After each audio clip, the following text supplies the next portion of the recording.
Suppressing a small yawn, Cleon said, "Demerzel, have you by any chance ever heard of a man named Harry Seldon?" Cleon had been emperor for just over 10 years, and there were times at state occasions when, dressed in the necessary robes and regalia, he could manage to look stately. He did so, for instance, in the holograph of himself that stood in the niche in the wall behind him. It was placed so that it clearly dominated the other niches, holding the holographs of several of his ancestors. The holograph was not a totally honest one, for though Cleon's hair was light brown in hologram and reality alike, it was a bit thicker in the holograph. There was a certain asymmetry to his real face, for the left side of his upper lip raised itself a bit higher than the right side, and this was somehow not evident in the holograph. And if he had stood up and placed himself beside the holograph, he would have been seen to be 2 centimeters under the 1.83-meter height that the image portrayed, and perhaps a bit stouter.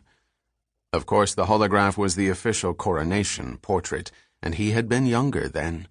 He still looked young and rather handsome, too, and when he was not in the pitiless grip of official ceremony, there was a kind of vague good nature about his face.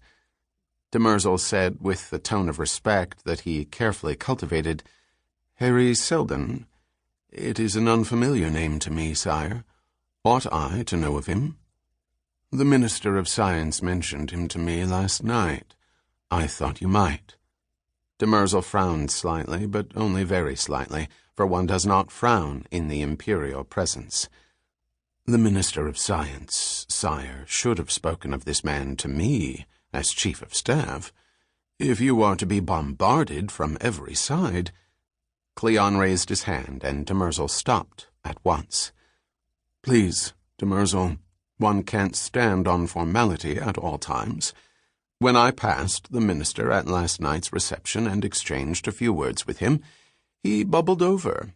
I could not refuse to listen, and I was glad I had, for it was interesting." "In what way interesting, sire?" "Well, these are not the old days when science and mathematics were all the rage. That sort of thing seems to have died down somehow, perhaps because all the discoveries have been made, don't you think? Apparently, however, interesting things can still happen.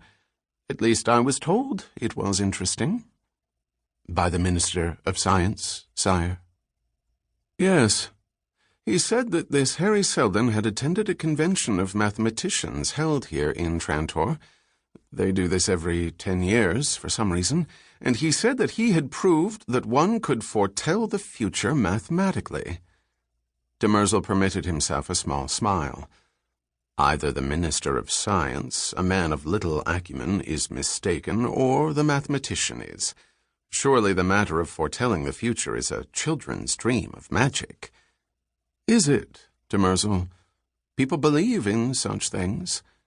"People believe in many things, sire." "But they believe in such things. Therefore it doesn't matter whether the forecast of the future is true or not. If a mathematician should predict a long and happy reign for me, a time of peace and prosperity for the Empire, would that not be well?" "It would be pleasant to hear, certainly. But what would it accomplish, sire?" "But surely if people believe this, they would act on that belief.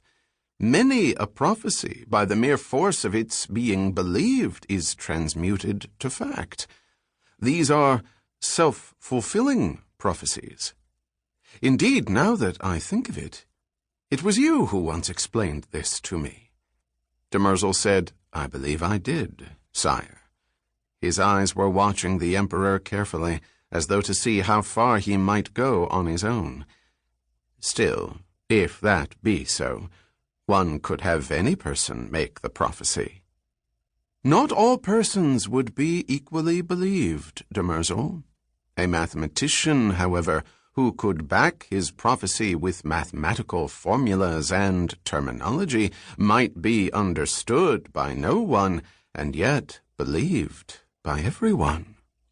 Demerzel said, "As usual, sire, you make good sense. We live in troubled times, and it would be worthwhile to calm them in a way that would require neither money nor military effort, which in recent history have done little good and much harm." "Exactly, Demerzel," said the Emperor with excitement. "Reel in this Harry Seldon. You tell me you have your strings stretching to every part of this turbulent world, even where my forces dare not go. Pull on one of those strings, then, and bring in this mathematician. Let me see him." "I will do so, sire," said Demerzel, who had already located Seldon, and who made a mental note to commend the Minister of Science for a job well done.